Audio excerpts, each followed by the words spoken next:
Hello everyone and welcome back to the channel. I hope you all are safe and healthy. So before going into the video, I'd like you all to please subscribe to the channel and press the bell icon so that you will be notified whenever I upload a new video. So without any more further late, let's start the video.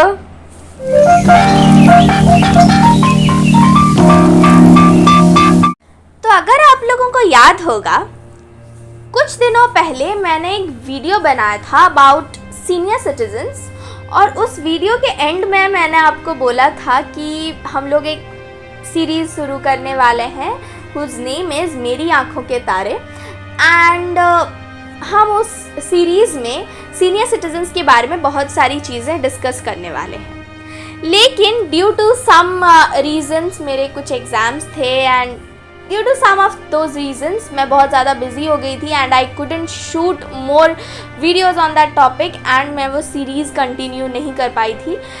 But now that I am on track again, हम फिर से उस series को शुरू कर रहे हैं and this is gonna be the episode 2 of that particular series.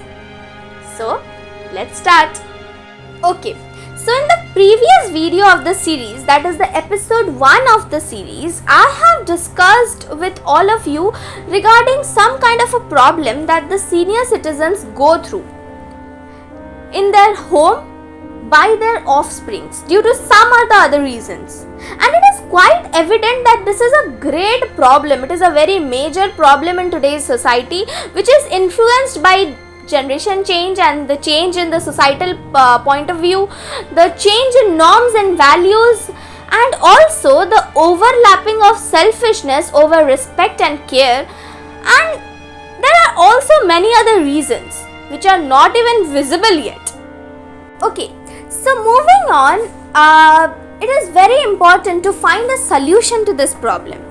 So what I did was I went on asking and addressing different people about this problem, and what I got, the result of my inquiry proved to be that most of the people agreed to this only one point, that the education is the most important and the much important factor for which actually enhances the awareness in the society. That is, educating every person about how to take care of their parents, how to behave with their parents. So this is a very important, and yes, I also do agree that awareness is the only solution to all this problem going on in the society regarding senior citizens. But what about the situation जहाँ awareness create ही नहीं किया जा रहा, awareness बन ही नहीं पा रहा है, या फिर वो सारे सिचुएशंस जहाँ पे सिचुएशन इतनी खराब हो चुकी है, बद से बदतर हो चुकी है कि वहाँ पे अवेयरनेस लाने पर भी कोई फायदा होने वाला नहीं है।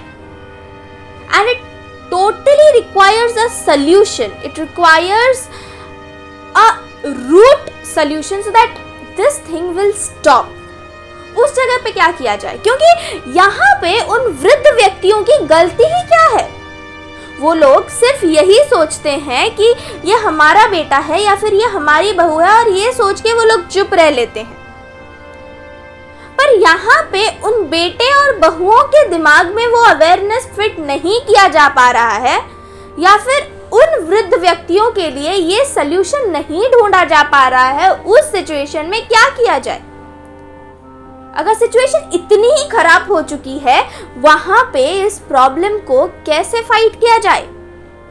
एंड हेंस अब ऐसी सिचुएशन आ चुकी है जहां पे उन वृद्ध व्यक्तियों को ये चीज समझना होगा, उन्हें सचेत करना ज्यादा आवश्यक हो चुका है कि उनको क्या करना है। उनको अपनी सेफ्टी के लिए, अपने इमरजेंसी हेल्प के लिए, या फिर अपने रिस्पेक्ट का केयर लेने के लिए उनके पास क्या क्या साधन है, वो सब उनको समझाना पड़ेगा। उनको ये समझना ज़्यादा आवश्यक है कि अगर उनको एक इमरजेंसी हेल्प चाहिए उनके सेफ्टी के लिए, वो उनको किस इंसान के पास जाना चाहिए या कौन सा पाथ चूज करना चाहिए, ये चीज़ के बारे में सीनियर सिटीजन्स को अवेयर करना अब ज़्यादा इम्पॉर्टेंट बन चुका है।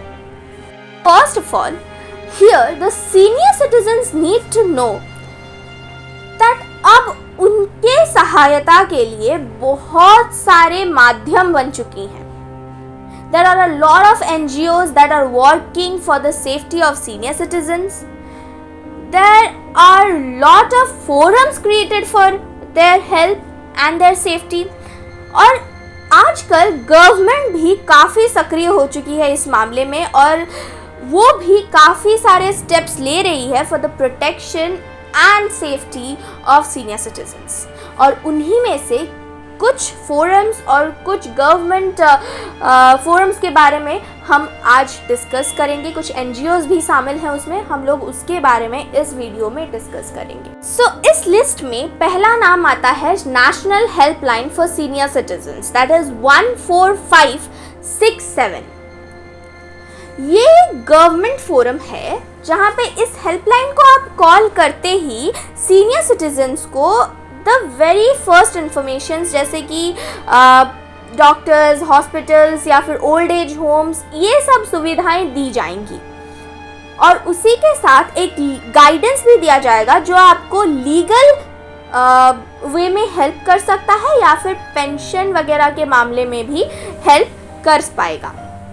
उसी के साथ this helpline is maintained by the ministry of social justice and empowerment. And इस होल फोरम का यही प्लान है कि ये होल नेशन वाइड जो भी अग्रीव्ड सीनियर सिटीजन्स हैं उनकी मदद कर सके. By calling to this helpline that is 14567, it is a very important helpline in which it provides help, immediate and very natural help to all the senior citizens who are being abused by their offsprings or any of their family member in their own home, or any kind of abusal towards the senior citizen is being addressed by this forum. Secondly, other than the National Helpline for Senior Citizens in India, there are also many different helpline which is actually maintained by the state government for their senior citizens, such as the Senior Citizen Helpline for Delhi is 1291 and the Senior Citizen Helpline for Odisha is 1090. Thirdly, there are also many different NGOs, such as one of them is the Help Age India, where this NGO provides any kind of healthcare assistance to the elderly peoples throughout the country, and the helpline is 1800-180-1253. Apart from this, a similar forum known as the Elderly Abuse Helpline is also there, which addresses any kind of abuse towards the elderly people in India, and the helpline is 1253. Also, apart from this, there is also another trust, that is the Nightingale Medical Trust, which work in association with the Bengaluru City Police, which provides any kind of guidance or assistance to the elderly people in distress there. So these are the forums which can help the senior citizens and can provide them with emotional support, guidance and field intervention in India. अब question ये उठता है कि ये सब इतनी जल्दी spread तो नहीं होने वाला. ये अवेयरनेस स्प्रेड होने के लिए टाइम तो लगेगा. इस हेल्पलाइंस के बारे में लोगों को जानने के लिए, सीनियर सिटीजन्स को हेल्पलाइन के बारे में जानने के लिए टाइम तो लगेगा. पर तब तक क्या करें? तब तक मेरी आप लोगों से ये रिक्वेस्ट है कि जिन जिन लोगों ने भी ये वीडियो देखा है, अगर आपके आसपास या आपके जानकारी में कोई भी ऐसा वृद्ध व्यक्ति है जो इन सब चीज़ों से जूझ रहा है या फिर आपको ये लगता है कि वो इन सब चीज़ों से जूझ रहा है, तो जल्द से जल्द इन हेल्पलाइन को यूज़ करें और इन हेल्पलाइंस की मदद लें और जितनी जल्दी हो सके उनको एक गाइडेंस प्रोवाइड करने में हेल्प करें, उनको एक जस्टिस प्रोवाइड करने में हेल्प करें, उनके लिए एक सेफ एनवायरनमेंट उनको गिफ्ट करें. and this will be your first step towards the change in this society. तो जल्दी से इन हेल्पलाइंस की मदद लें। अगर कोई भी आपके आसपास ऐसे अब्यूज़ झेल रहा है, कोई भी सीनियर सिटीज़न आपको लगता है कि वो इस अब्यूज़ से गुजर रहे हैं, तो जल्द से जल्द इन हेल्पलाइंस की मदद लें। तो इसी विश्वास के साथ कि आप लोग कावर्ड नहीं बनेंगे और इन सीनियर सिटीजन्स की सहायता करेंगे और उनको एक सेफ एनवायरनमेंट गिफ्ट करने में मदद करेंगे इस हेल्पलाइन की मदद से, तो इसी विश्वास के साथ आप लोग अन्याय के खिलाफ लड़ेंगे। इसी विश्वास के साथ मैं विदा लेना चाहती हूँ। I'll meet you all in the next one. Until then, you have to like this video, share this video with all your friends and families so that they will also get to know about these helplines and the awareness will be spread. Along with that, subscribe to the channel and press the bell icon so that you will be notified when I upload the next part of this series. And until then, please stay safe, stay healthy.